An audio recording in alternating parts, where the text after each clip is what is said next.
बोले नंदनंदन भगवान की जय। तिरुपति जी बालाजी महाराज की जय। अब हम सुनते हैं तिरुपति जी महाराज बालाजी की कथा का भाग 2। कैसे भगवान वेंकटेश बने, कैसे तिरुपति बालाजी कहलाए और कैसे उस पर्वत पर विराजे। आपने पूर्व भाग में सुना।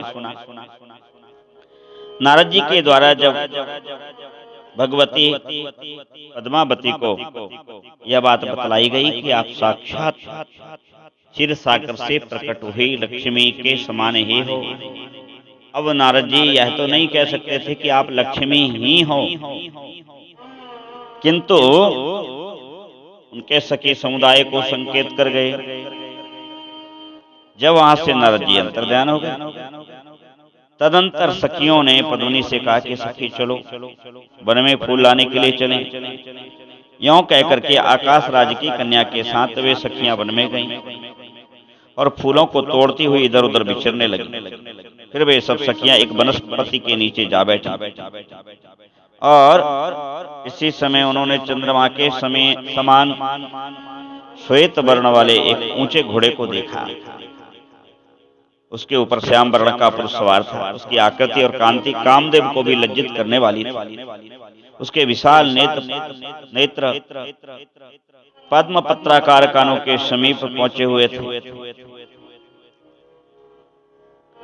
और उसने हाथ में दिव्य सारंग नाम का धनुष, दूसरे स्वर्णमय बाल धारण कर रखे। उसका कटी प्रदेश पीले रंग के रेशमी वस्त्रों से आच्छादित था। शरीर का मध्य भाग बहुत ही सुंदर था। वह रत्न निर्पित कंकण, बाजूबंद और करधनी से सुशोभित था। उसकी छाती चौड़ी थी, जिसके उस पुरुष को देख करके कामनियां भी लजा जाएं। दक्षिणावर्त नाभि बहुत ही सुंदर शोभा पा रही। उसका बायां कंधा स्वर्णमय यज्ञोपवीत से चमक रहा था। इस प्रकार उस तरुण सुंदर रूप मन को मोह लेने वाले उस महापुरुष को अश्वारूढ़ देख समस्त स्त्रियां आश्चर्यचकित हो गईं। वह घुड़सवार एक भेड़ियों को ढूंढता हुआ वहां फूल तोड़ने वाली स्त्रियों के समीप आया और उनसे पूछने लगा कि इधर कोई भेड़िया आया है क्या? स्त्रियों ने उत्तर दिया, तुम धनुष धारण किए हमारे वन में क्यों आए हो? यहाँ के सभी मृग अबाध्य हैं, आकाश राज्य के द्वारा सुरक्षित। तुम वन में शीघ्र बाहर यहाँ से निकल जाओ। उनकी यह बात सुनकर के वह सवार घोड़े से उतर पड़ा। उसने पूछा कि तुम सब लोग कौन हो और यह कमल के समान रंग वाली परम सुंदरी कन्या कौन है? उसका यह प्रश्न सुनकर एक सखी ने उत्तर दिया, सूरवीर, ये हमारी स्वामिनी है। इनका नाम पद्मिनी है। यह आकाश राज की पुत्री हैं।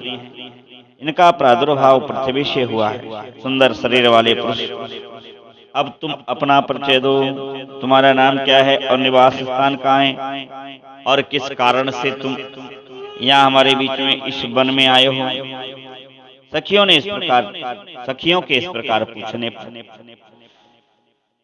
उस पुरुष ने मंद मुस्कान युक्त मुखारविंद से इस प्रकार कहा कि मेरा नाम अनंत है।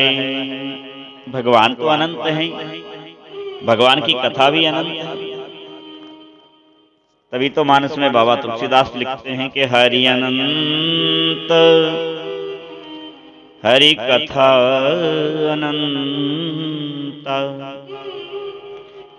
कहीं सुनई गावई सब सुनता। भगवान अनंत है, कहने लगे मेरा नाम अनंत है। तपस्वी लोग रंग रूप और नाम दोनों की ही दृष्टियों से मुझे कृष्ण कहते हैं। मैं वह हूं जिसके धनुष की समता करने वाला कोई धनुष देवताओं के पास भी नहीं, और लोग मुझे वेंकटाचल निवासी वीरपति कहते हैं। और शिकार के लिए मैं वन में आया। इस वन की शोभा देखते हुए मेरी दृष्टि इस सुंदरी पर भी पड़ गई। मेरा मन इसकी तरफ आकर्षित हो गया। क्या यह मुझे प्राप्त हो सकेगी? अब जरा विचार करना। भाई पद्मावती कौन है? साक्षात भगवती लक्ष्मी ही हैं। और यह पुरुष कौन है? यह पुरुष भी भगवान नारायण ही हैं।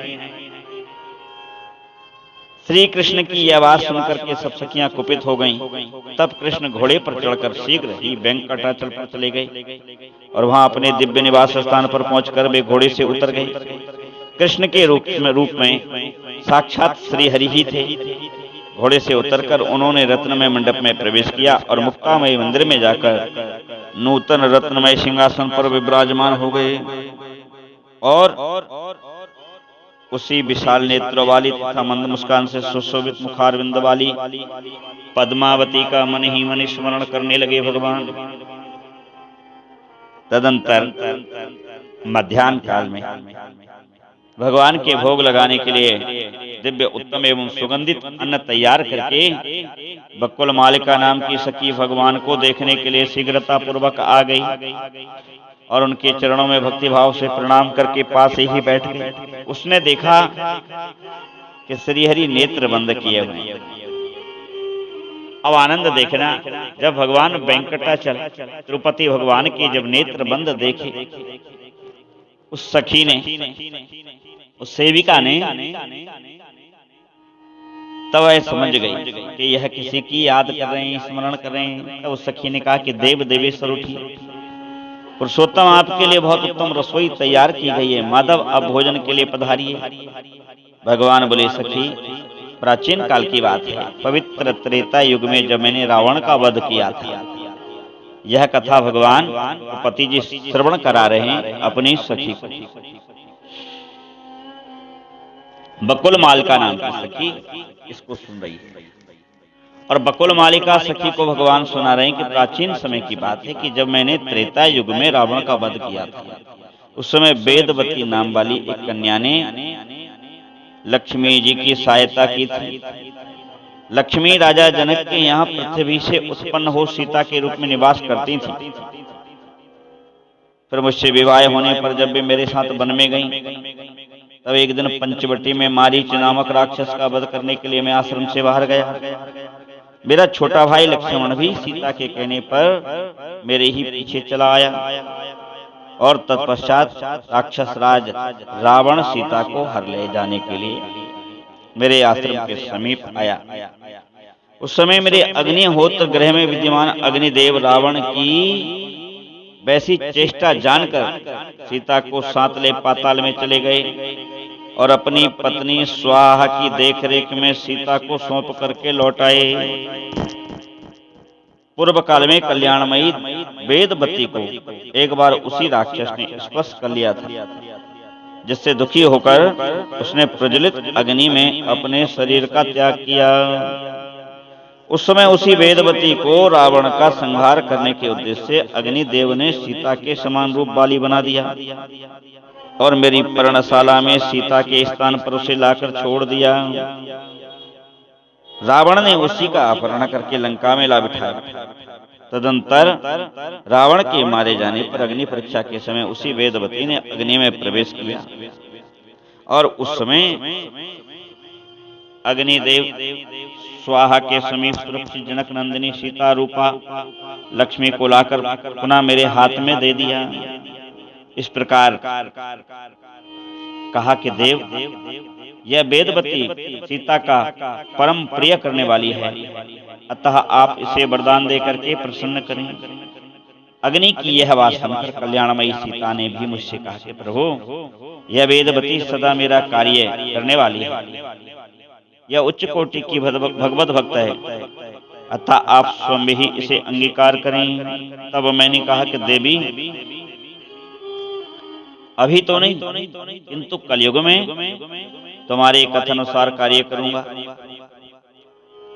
तब तक यह देवताओं से पूजित होकर के ब्रह्मलोक में निवास करे, पश्चात पृथ्वी से उत्पन्न होकर यह आकाश राज की पुत्री होगी। सखी, इस प्रकार मैंने और लक्ष्मी ने पूर्व काल में जिसे वरदान दिया था, वह सुंदरी इस समय नारायणपुर में पृथ्वी से प्रकट हुई है और वह लक्ष्मी के समान ही सद्गुणवती व उन्हीं की तरह दिखने वाली, उन्हीं की तरह उनके नेत्र कमाल समान परम सुंदर है। और आज जब मैं आखेट के लिए गया था, तब वह मेरे देखने में आई थी। वह अपने ही समान सुंदरी सखियों के साथ वन में फूल तोड़ रही थी। हे बकुल मालिके, तुम वहां जाकर उस कन्या को देखो और यह जान लो कि वह अपने अनुरूप रूप और लावण्य से युक्त प्रशंसा के योग्य है अथवा नहीं है। तब बकुल मालिका कहने लगी कि हे प्राणनाथ,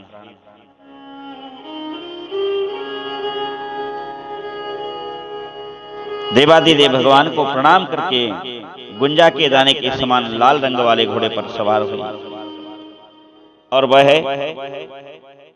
खोज में चल पड़ी।